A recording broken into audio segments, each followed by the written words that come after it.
Dover Sports Talk, worldwide, with some news from the Formula One. So y'all check this out. Now, they was in China, China GP, Grand Prix, and your boy Danny Ricciardo wins it. I'm liking that. Red Bulls are in the house.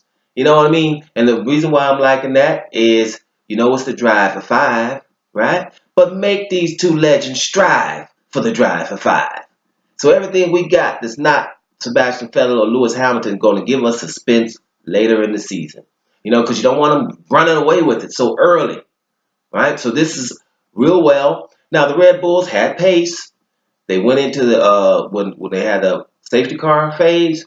They both went in, called them both in, and gave them super softs, and they would have that pace during the rest of the race, more or less. Now, Max Verstappen is Max Verstappen. I told you he ain't trying to drive behind none of these legends and all that stuff, man. He don't care who you are. He trying to drive into you. But the thing about it is that I hope he learned from last year when he can't just be driving into people. So he drove right into Sebastian Vettel, and then he got a 10-second penalty.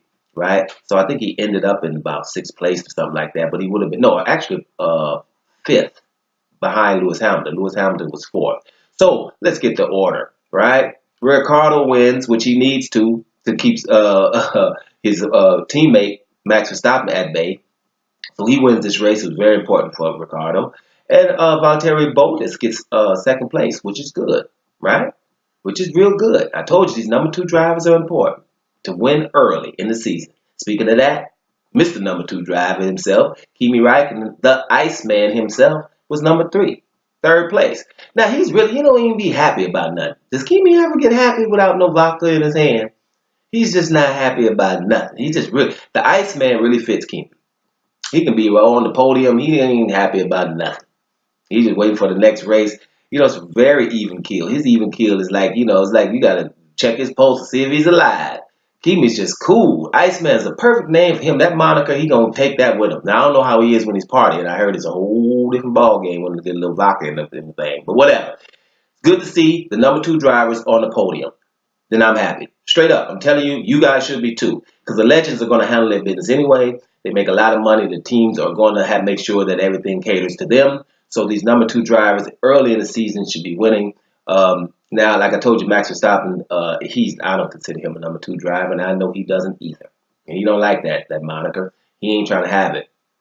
But it was good to see him. And even Fernando Alonso running around in about 7th place is a lot better than seeing Alonso with teens in his finishes, like 13 to 19.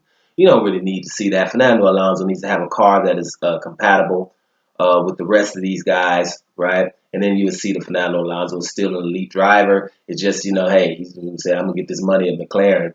And, you're not in it, basically. Your car is a lot weaker than the other ones. But he had a pretty good race. Now, what I like about China is this. You had a wide track, you had some overtaking, and you can enjoy the Formula One. You can't ask nobody to watch a Formula One when they're in Monaco.